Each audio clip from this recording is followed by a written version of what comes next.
भारत ਦੇ ਵਿੱਚ ਇੱਕ ਬੜੀ ਅਜੀਬੋ-ਗਰੀਬ ਜੀ ਬਿਮਾਰੀ ਬੜੀ ਤੇਜ਼ੀ ਨਾਲ ਫੈਲਦੀ ਪਈ ਹੈ। ਕੋਰ ਚੱਲਿਆ ਪਿਆ ਪੂਰੇ ਜਿਸਮ ਦੇ ਉੱਤੇ। ਇਹ ਜਿਹੜੀ ਬਿਮਾਰੀ ਹੈ ਨਾ, ਇਹ ਨਾ ਤਾਂ ਮੁਆਸ਼ੀ ਬਿਮਾਰੀ ਹੈ, ਨਾ ਇਹ ਸਿਆਸੀ ਬਿਮਾਰੀ ਹੈ, ਨਾ ਇਹ ਅਸਕਰੀ ਬਿਮਾਰੀ ਹੈ। ਇਹ ਬਿਮਾਰੀ ਹੈਗੀ ਹੈ ਝੂਠ ਬਣਾਉਣ ਦੀ ਔਰ ਹਰ ਵਾਕਿਏ ਨੂੰ ਪਾਕਿਸਤਾਨ ਦੇ ਖਿਲਾਫ ਇਸਤੇਮਾਲ ਕਰਨ ਦੀ। ਇਸ ਬਿਮਾਰੀ ਦੇ ਮਰੀਜ਼ ਸਿਰਫ ਔਰ ਸਿਰਫ ਚੰਦ ਗੁਮਨਾਮ ਕਿਸਮ ਦੇ ਸੋਸ਼ਲ ਮੀਡੀਆ ਅਕਾਊਂਟਸ ਨੇ ਜੋ ਕਿ ਨਾਮ ਨਿਹਾਦ ਫੇਕ ਲੱਖਾਂ ਫਾਲੋਅਰਸ ਬਣਾ ਕੇ ਰੱਖੇ ਨੇ ਤੇ ਪਾਕਿਸਤਾਨ ਦੇ ਖਿਲਾਫ ਝੂਠ ਕਰਦੇ। ਇੱਕ ਵੀਡੀਓ ਸੋਸ਼ਲ ਮੀਡੀਆ ਦੇ ਉੱਤੇ ਬੜੀ ਵਾਇਰਲ ਕੀਤੀ ਗਈ ਔਰ ਦਾਅਵਾ ਕੀਤਾ ਗਿਆ ਕਿ ਜਨਾਬ ਇਹ ਜਿਹੜਾ ਬੰਦਾ ਹੈ ਉਹ ਥਾਈਲੈਂਡ ਦੇ ਵਿੱਚ ਕੁੱਟ-ਸੁੱਟ ਖਾਂਦਾ ਪਿਆ ਸੀ ਜੀ। ਪਾਕਿਸਤਾਨੀ ਫੌਜ ਦਾ ਸਾਬਕ ਅਫਸਰ ਸੀ ਕਿ ਉਹਨੂੰ ਖਵਾਜਾ ਸਰਾਹ ਨੇ ਤਸ਼ੱਦੁਦ ਦਾ ਨਿਸ਼ਾਨਾ ਬਣਾਇਆ। ਫਿਰ ਇਹਦੇ ਨਾਲ ਕਈ ਕਹਾਣੀਆਂ ਜੋੜੀਆਂ ਗਈਆਂ ਨੇ। ਹਰ ਕਿਸੇ ਨੇ ਆਪਦੀ ਮਰਜ਼ੀ ਦਾ ਮਸਾਲਾ ਲਾਇਆ। ਹੁਣ ਲਾਨੀ ਆ ਮੈਂ ਮਸਾਲਾ। ਭਾਰਤ ਨੂੰ ਮਿਰਚਾਂ ਲੱਗਦੀਆਂ ਪਾਕਿਸਤਾਨ ਤੋਂ। ਰੱਤੇ ਰੰਗ ਦੀ ਮਿਰਚ ਜਿਹੜੀ ਦੜਾ ਮਿਰਚ ਹੁੰਦੀ ਹੈ ਨਾ, ਉਹ ਜਦੋਂ ਕੁੰਡੀ ਚ ਪਾ ਕੇ ਚੰਗੀ ਤਰ੍ਹਾਂ ਰਗੜੀ ਦੀ ਹੈ ਨਾ, ਉਹ ਮਿਰਚ ਦੀ ਲੇਪ ਹੁੰਦੀ ਹੈ ਭਾਰਤ ਦੀ ਮਖਸੂਸ ਜਗ੍ਹਾ ਦੇ ਉੱਤੇ ਤੇ ਫਿਰ ਲੱਗਦੀਆਂ ਮਿਰਚਾਂ ਤੇ ਫਿਰ ਚੀਕਾਂ ਮਾਰਦਾ ਹੈ, ਹਾਏ ਪਾਕਿਸਤਾਨ ਮੈਨੂੰ ਮਾਰ ਗਿਆ। ਉਹ ਤੁਹਾਡਾ ਸਾਬਕ ਅਫਸਰ ਸੀ ਇੰਡੀਆ ਦੀ ਫੌਜ ਦਾ ਜਿਹਨੇ ਥਾਈਲੈਂਡ 'ਚ ਜਾ ਕੇ ਕੁੱਟ ਖਾਧੀ ਹੈ। ਲੱਗਿਆ ਪਤਾ ਫਿਰ ਕੌਣ ਸੀ ਉਹ? ਦਿਨ ਰਾਤ ਸਿਰਫ ਔਰ ਸਿਰਫ ਪਾਕਿਸਤਾਨ ਮੁਖਾਲਿਫ ਮਵਾਦ ਤਿਆਰ ਕੀਤਾ ਜਾਂਦਾ ਹੈ। ਫਿਰ ਉਹੀ ਨਾਮ ਨਿਹਾਲ ਜਿਹੜੇ ਫੇਕ ਅਕਾਊਂਟਸ ਨੇ ਉਹ ਇਹਨਾਂ ਵੀਡੀਓਜ਼ ਨੂੰ ਪ੍ਰਮੋਟ ਕਰਦੇ ਆ। ਉਹ ਕਹਿੰਦੇ ਨੇ ਨਾ, ਇੱਕ ਤਾਂ ਇਹਨਾਂ ਕੋਲੇ ਅਕਲ ਨਹੀਂ ਹੈਗੀ, ਉਤੋਂ ਇਹ ਕਿਨਾਂ ਦੇ ਗਾਉ ਮੂਤਰ ਪੀ ਲੈਂਦੇ ਆ। ਜਦੋਂ ਤੁਹਾਡੇ ਕੋਲੇ ਅਕਲ ਹੀ ਨਹੀਂ ਹੈਗੀ ਤੇ ਕਮ ਸੇ ਕਮ ਕੋਈ ਚੀਜ਼ ਤਾਂ ਚੱਜ ਦੀ ਖਾ ਪੀ ਲਓ ਕਿ ਅਕਲ ਹੀ ਆ ਜਾਵੇ। ਉਹ ਤੁਹਾਡੇ ਆਪ ਦਾ ਹੀ ਬਿਆਨ ਆਪਸ 'ਚ ਨਹੀਂ ਰਲਦੇ ਪਏ। ਇਹ ਉਹੀ ਭਾਰਤ ਹੈ ਜੋ ਕਿ ਸੋਸ਼ਲ ਮੀਡੀਆ ਦੇ ਉੱਤੇ ਇਖਲਾਕੀਅਤ ਦੀ ਬੜੀ ਗੱਲ ਕਰਦਾ ਹੈ, ਲੇਕਿਨ ਜਦੋਂ ਪਾਕਿਸਤਾਨ ਦਾ ਮਾਮਲਾ ਆਂਦਾ ਹੈ ਤੇ ਇਖਲਾਕੀਅਤ ਵੀ ਵੜ ਜਾਂਦੀ ਹੈ, ਸਹਾਫਤ ਵੀ ਤੇ ਤਹਿਕੀਕ ਵੀ ਤੇ ਸਚਾਈ ਵੀ। ਬਿਸਮਿल्लाहिर्रहमानिर्रहीम, अस्सलाम वालेकुम। ਤੁਸੀਂ ਦੇਖ ਰਹੇ ਹੋ 360 ਡਿਜੀਟਲ ਪੰਜਾਬੀ ਔਰ ਮੈਂ ਹਾਂ ਤੁਹਾਡੀ ਮੇਜ਼ਬਾਨ ਸ਼ਮਾਇਲਾ ਨਿਆਜ਼। ਇੱਕ ਬੜੀ ਅਜੀਬੋ-ਗਰੀਬ ਜੀ ਬਿਮਾਰੀ ਬੜੀ ਤੇਜ਼ੀ ਨਾਲ ਫੈਲਦੀ ਪਈ ਹੈ। ਕੋਰ ਚੱਲਿਆ ਪਿਆ ਪੂਰੇ ਜਿਸਮ ਦੇ ਉੱਤੇ ਭਾਰਤ ਦੇ ਵਿੱਚ। ਇਹ ਜਿਹੜੀ ਬਿਮਾਰੀ ਹੈ ਨਾ, ਇਹ ਨਾ ਤਾਂ ਮੁਆਸ਼ੀ ਬਿਮਾਰੀ ਹੈ, ਨਾ ਇਹ ਸਿਆਸੀ ਬਿਮਾਰੀ ਹੈ, ਨਾ ਇਹ ਅਸਕਰੀ ਬਿਮਾਰੀ ਹੈ। ਇਹ ਬਿਮਾਰੀ ਹੈਗੀ ਹੈ ਝੂਠ ਬਣਾਉਣ ਦੀ, ਪ੍ਰੋਪੇਗੈਂਡਾ ਕਰਨ ਦੀ ਔਰ ਹਰ ਵਾਕਿਏ ਨੂੰ ਪਾਕਿਸਤਾਨ ਦੇ ਖਿਲਾਫ ਇਸਤੇਮਾਲ ਕਰਨ ਦੀ।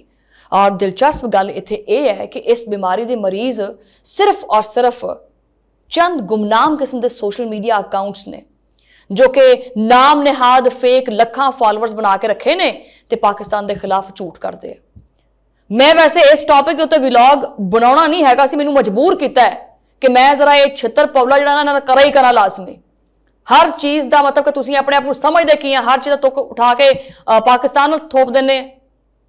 ਇੱਕ ਵੀਡੀਓ ਸੋਸ਼ਲ ਮੀਡੀਆ ਦੇ ਉੱਤੇ ਬੜੀ ਵਾਇਰਲ ਕੀਤੀ ਗਈ ਔਰ ਦਾਅਵਾ ਕੀਤਾ ਗਿਆ ਕਿ ਜਨਾਬ ਇਹ ਜਿਹੜਾ ਬੰਦਾ ਹੈ, ਇਸ ਵੀਡੀਓ ਦੇ ਵਿੱਚ ਜਿਹੜਾ ਦਿਖਾਇਆ ਗਿਆ ਹੈ, ਉਹ ਥਾਈਲੈਂਡ ਦੇ ਵਿੱਚ ਕੁੱਟ-ਸੁੱਟ ਖਾਂਦਾ ਪਿਆ ਸੀ। ਔਰ ਪਾਕਿਸਤਾਨੀ ਫੌਜ ਦੇ ਬਾਰੇ ਗੱਲ ਕੀਤੀ ਹੈ ਕਿ ਜੀ ਪਾਕਿਸਤਾਨੀ ਫੌਜ ਦਾ ਸਾਬਕ ਅਫਸਰ ਸੀ, ਮੇਜਰ ਜਨਰਲ ਨਾਂ ਦਿੱਤਾ ਗਿਆ, ਮੈਂ ਨਾਮ ਇਸਤੇਮਾਲ ਨਹੀਂ ਕਰਾਂਗੀ ਇੱਥੇ, ਕਿ ਉਹਨੂੰ ਖਵਾਜਾ ਸਰਾਹ ਨੇ ਤਸ਼ੱਦੁਦ ਦਾ ਨਿਸ਼ਾਨਾ ਬਣਾਇਆ। ਫਿਰ ਇਹਦੇ ਨਾਲ ਕਈ ਕਹਾਣੀਆਂ ਜੋੜੀਆਂ ਗਈਆਂ ਨੇ। ਕਿਸੇ ਨੇ ਆਖਿਆ ਕਿ ਜੀ ਇੱਕ ਛੋਟੀ ਲੜਕੀ ਦੀ ਜਿਹੜਾ ਨਾ ਉਹਦਾ ਮਾਮਲਾ ਸੀ, ਕਮ ਉਮਰ ਲੜਕੀ ਸੀ, ਉਹਦਾ ਮਾਮਲਾ ਸੀ, ਉਹਨੂੰ ਉਹ ਪੂਰੀ ਰਕਮ ਨਹੀਂ ਅਦਾ ਕੀਤੀ ਗਈ ਤਾਂ ਕਰਕੇ ਜਿਹੜਾ ਨਾ ਉਹਨਾਂ ਕੁੜੀਆਂ ਨੇ ਜਿਹੜਾ ਨਾ ਉਹਨੂੰ ਤਸ਼ੱਦੁਦ ਦਾ ਨਿਸ਼ਾਨਾ ਬਣਾਇਆ। ਕਿਸੇ ਨੇ ਆਖਿਆ ਕਿ ਜੀ ਫਲਾਂ ਮਸਲਾ ਹੋ ਗਿਆ ਸੀ ਤਾਂ ਕਰਕੇ ਮਾਰਪੀਟ ਹੋਈ ਹੈ। ਹਰ ਕਿਸੇ ਨੇ ਆਪਦੀ ਮਰਜ਼ੀ ਦਾ ਮਸਾਲਾ ਲਾਇਆ। ਠੀਕ ਹੈ, ਹੁਣ ਲਾਨੀ ਆ ਮੈਂ ਮਸਾਲਾ। ਮੇਰਾ ਮਸਾਲਾ ਪਤਾ ਕਿਵੇਂ ਦਾ ਹੈ? ਮੇਰਾ ਮਸਾਲਾ ਜਿਹੜਾ ਮੈਂ ਕਹਿੰਦੀ ਆ ਨਾ ਕਿ ਭਾਰਤ ਨੂੰ ਮਿਰਚਾਂ ਲੱਗਦੀਆਂ ਪਾਕਿਸਤਾਨ ਤੋਂ, ਮੈਂ ਲਾਨੀ ਆ। ਇੱਕ ਹੁੰਦੀ ਹੈ ਮਿਰਚ, ਜਿੰਨੇ ਵੀ ਪੰਜਾਬੀ ਨੇ ਇਹਨਾਂ ਨੂੰ ਪਤਾ ਹੋਏਗਾ, ਦੜਾ ਮਿਰਚ ਜਿਹੜੀ ਨਹੀਂ ਹੁੰਦੀ, ਦੜਾ ਮਿਰਚ ਲਾਲ ਰੰਗ ਦੀ ਰੱਤੇ ਰੰਗ ਦੀ ਮਿਰਚ ਜਿਹੜੀ ਦੜਾ ਮਿਰਚ ਹੁੰਦੀ ਹੈ ਨਾ, ਉਹ ਜਦੋਂ ਕੁੰਡੀ ਚ ਪਾ ਕੇ ਚੰਗੀ ਤਰ੍ਹਾਂ ਰਗੜੀ ਦੀ ਹੈ ਨਾ, ਉਹ ਮਿਰਚ ਦੀ ਲੇਪ ਹੁੰਦੀ ਹੈ ਭਾਰਤ ਦੀ ਮਖਸੂਸ ਜਗ੍ਹਾ ਦੇ ਉੱਤੇ ਤੇ ਫਿਰ ਲੱਗਦੀਆਂ ਮਿਰਚਾਂ ਤੇ ਫਿਰ ਚੀਕਾਂ ਮਾਰਦਾ ਹੈ, ਹਾਏ ਪਾਕਿਸਤਾਨ ਮੈਨੂੰ ਮਾਰ ਗਿਆ, ਹਾਏ ਪਾਕਿਸਤਾਨ ਮੈਨੂੰ ਮਿਰਚਾਂ ਲਾ ਗਿਆ। ਆਪਦੇ ਗਿਰਬਾਨ ਚ ਕਦੀ ਝਾਂਕੇ ਨਹੀਂ ਵੇਖਿਆ। ਤੁਹਾਡੀ ਮਜਾਲ ਕਿੱਦਾਂ ਹੁੰਦੀ ਹੈ ਪਾਕਿਸਤਾਨ ਦੇ ਫੌਜੀ ਅਫਸਰ ਦੇ ਬਾਰੇ ਪਾਕਿਸਤਾਨ ਦਾ ਨਾਂ ਵੀ ਲੈਣ ਦੀ? ਦਿਲ ਤਾਂ ਮੇਰਾ ਕਰਦਾ ਕਿ ਤੁਹਾਡੇ ਮੈਂ ਹਲਕ ਦੇ ਵਿੱਚੋਂ ਜ਼ੁਬਾਨ ਖਿੱਚ ਲਵਾਂ ਜਿਹੜਾ ਪਾਕਿਸਤਾਨ ਦਾ ਨਾਮ ਲੈਂਦੇ ਆ। ਆਪ ਦੇ ਵਿੱਚ ਤੁਹਾਡੀ ਔਕਾਤ ਵੈਲਿਊ ਕੁਛ ਵੀ ਨਹੀਂ ਹੈਗਾ। ਆ ਜਿਹੜਾ ਤੁਹਾਡਾ ਬੈਠਾ ਹੈ ਨਾ, ਇੱਕ ਮੈਂ ਆਪਣਾ ਨਾਮ ਨਹੀਂ ਲੈਣਾ ਚਾਹੁੰਦੀ, ਉਹਦਾ ਜਿਹੜਾ ਆਏ ਰੋਜ਼ ਸਿਰਫ ਔਰ ਸਿਰਫ ਪਾਕਿਸਤਾਨ ਦਾ ਨਾਮ ਵੇਚ ਕੇ ਹੀ ਡਾਲਰ ਕਮਾਉਂਦਾ ਪਿਆ YouTube ਦੇ ਉੱਤੇ। ਹਰ ਕੋਈ ਜਾਣਦਾ ਉਹਦੇ ਬਾਰੇ ਚ। ਫੌਜ ਚੋਂ ਭੱਜਿਆ ਹੋਇਆ ਤੁਹਾਡਾ ਲਿੱਦ ਆ ਰਿਹਾ, ਪਹਿਲੇ ਗੋਬਰ ਸੀ ਹੁਣ ਲਿੱਦ ਹੋ ਗਿਆ, लिद आ रहा कि पाकिस्तान की औकात नहीं है, पाकिस्तान की वैल्यू नहीं है, पाकिस्तान का फलाना नहीं है। पता नहीं ये किहड़ा रिश्ता कायम करना चाह रहा, जिहड़ा पाकिस्तान लै नहीं रहा तां करके इस तरह दी गल्लां करदा है।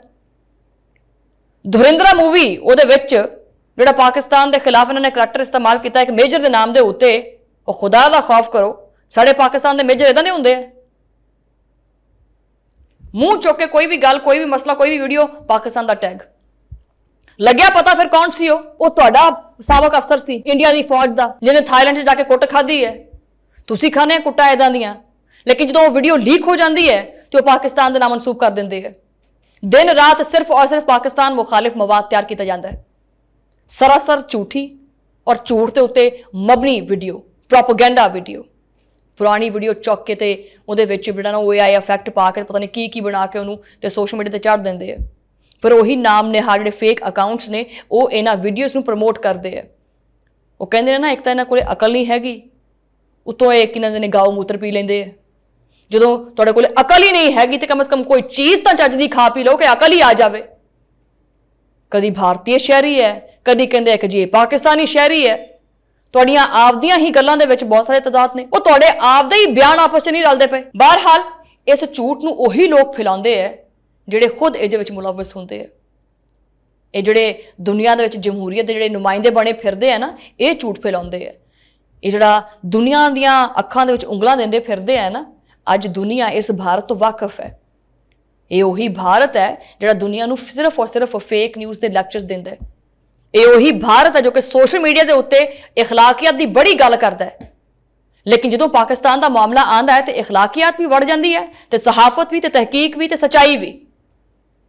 ਪਰ ਦੁਨੀਆ ਜਿਹੜੀ ਹੈ ਨਾ, ਹੁਣ ਉਹਨੇ ਅੱਖਾਂ ਖੋਲ ਲਈਆਂ, ਉਹਨੂੰ ਸਭ ਕੁਝ ਨਜ਼ਰ ਆਉਂਦਾ ਹੈ। ਬਹਰਹਾਲ ਇੱਕ ਵਲੌਗ ਹੈ ਜਿਹਦੇ ਵਿੱਚ ਮੈਂ ਇਹਦੀ ਜਿਹੜੀ ਅਸਲ ਹਕੀਕਤ ਹੈ ਨਾ ਉਹ ਤੁਹਾਨੂੰ ਵਿਖਾਉਣੀ ਹੈ। ਭਾਰਤ ਦੀ ਜਿਹੜੀ ਅਸਲ ਸ਼ਕਲ ਹੈ ਨਾ ਉਹ ਵਿਖਾਉਣੀ ਹੈ। ਭਾਰਤ ਦੇ ਵਿੱਚ ਜਿਹੜੇ ਅੰਦਰੂਨੀ ਹਾਲਾਤ ਚੱਲਦੇ ਪਏ ਨੇ ਨਾ, ਤੁਹਾਨੂੰ ਉਹ ਵਿਖਾਉਣੇ ਆ। ਬਹਰਹਾਲ ਅਗਲੇ ਵਲੌਗ ਦੇ ਵਿੱਚ ਮੁਲਾਕਾਤ ਹੁੰਦੀ ਹੈ। ਉਦੋਂ ਤੱਕ ਆਪਣਾ ਖਿਆਲ ਰੱਖਣਾ। ਅੱਲਾ ਨਿਗਹਿਬਾਨ।